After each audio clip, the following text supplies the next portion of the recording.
আমরা যারা বাঙালি তারা কিন্তু মাছ খেতে ভীষণই ভালোবাসি। আর আজকে তোমাদের জন্য আমি তৈরি করব একদম ঘরোয়াভাবে তৈরি কাতলা মাছের আলু দিয়ে পাতলা ঝোল। নমস্কার, আমি রিঙ্কু, আমার এই ছোট্ট চ্যানেলে তোমাদের সকলকে স্বাগতম। আজকে কাতলা মাছের ঝোল করার জন্য আজকে কিন্তু নিয়ে নিয়েছি বেশ কিছুটা কাতলা মাছ। আমি এখানে 10 পিস মতো কাতলা মাছ ব্যবহার করেছি। তোমরা কিন্তু তোমাদের চাহিদা অনুযায়ী কিন্তু এখানে ব্যবহার কম বা বেশি করে নিতে পারো। আর এখানে মাছগুলোকে আমি নুন আর হলুদ মাখিয়ে রেখে দিচ্ছি।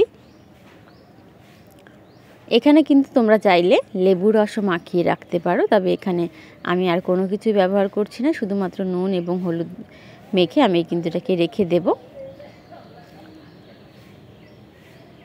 এটা খেতে কিন্তু অসম্ভব সুন্দর লাগে এবং ঝটপট সব সময় কিন্তু ঘরে তৈরি করা যায়। আর এখানে দেখো নিয়ে নিয়েছি একটা টমেটো, দুটো শুকনো লঙ্কা, তেজপাতা এবং একটা ছোট সাইজের পেঁয়াজ, আর নিয়ে নিয়েছি 1 ইঞ্চি মতন আদা কুচি। একটা টমেটোর হাফ আমি দিয়ে দিয়েছি মিক্সচার জারে।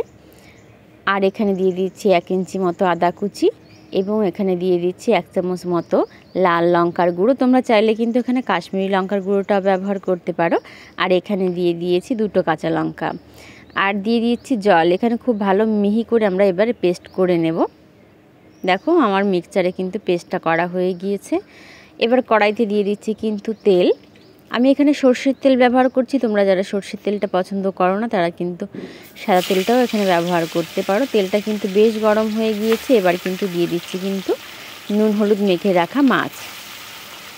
মাছ দেওয়ার আগে অবশ্যই খেয়াল রাখতে হবে, যারা এই ধরনের কড়াই ব্যবহার করো কড়াইটা কিন্তু অবশ্যই তেলটাকে খুব গরম করে তবেই কিন্তু দেওয়ার চেষ্টা করো, তাহলে কিন্তু মাছগুলো নিচে লেগে যাবে না।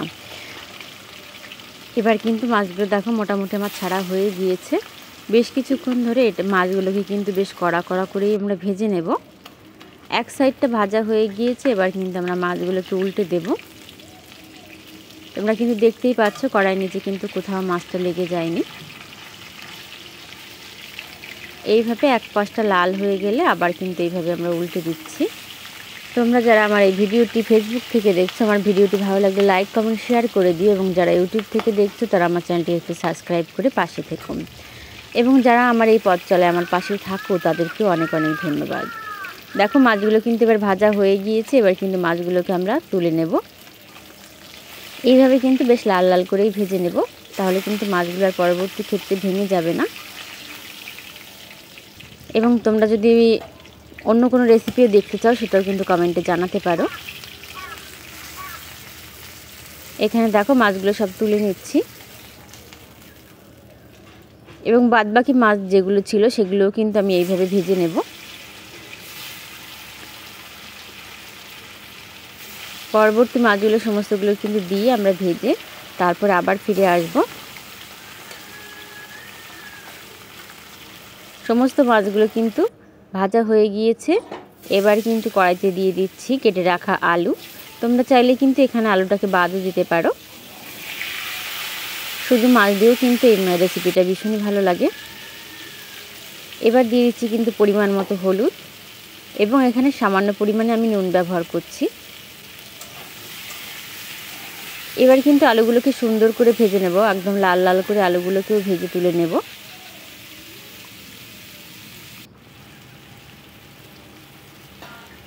এখানে দেখো একদম লাল লাল করে আলুগুলোকে ভাজা হয়ে গিয়েছে। এবার কিন্তু আলুগুলোকে আমরা তুলে নেব।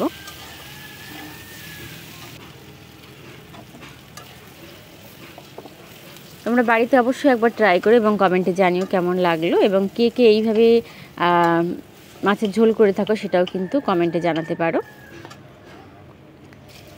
এবার কিন্তু আর কিছুটা তেল দিয়ে দিয়েছি। দিয়ে দিয়েছি কিন্তু শুকনো লঙ্কা, তেজপাতা এবং 1 চামচ মতো গোটা জিরে। সমস্ত কিছু বেশ ভাজা হয়ে গিয়েছে। এবার দিয়ে দিচ্ছি পেঁয়াজ কুচি এবং টমেটো কুচি। পেঁয়াজ কুচি এবং টমেটো কুচি ভালোভাবে নেড়ে আমরা কিন্তু কিছুক্ষণ ভেজে নিচ্ছি। পেঁয়াজের যতক্ষণ কাঁচা গন্ধটা না চলে যাবে ততক্ষণ কিন্তু আমরা পেঁয়াজটাকে সুন্দর করে ভেজে নেব।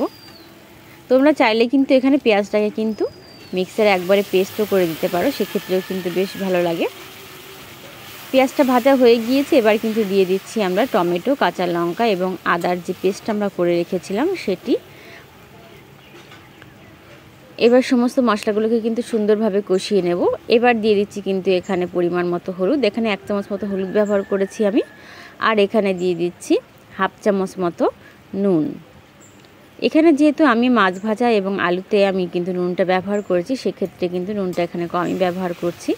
চাইলে তোমরা কিন্তু পরবর্তী ক্ষেত্রে কিন্তু নুনটা চেক করে নিতে পারো।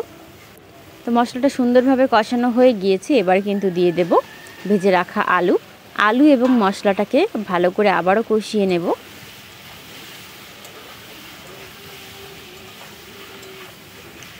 এইভাবে কিন্তু সুন্দর করে আলু এবং মশলাটাকে আমরা সুন্দর করে কষিয়ে নিচ্ছি। আলুটা কিন্তু মশলার সঙ্গে সুন্দর করে কষানো হয়ে গিয়েছে। এবার কিন্তু দিয়ে দেব পরিমাণ মতো জল। যে যেমন ঝোল রাখতে চাও সেই অনুযায়ী কিন্তু এখানে জলটা ব্যবহার করে নিও।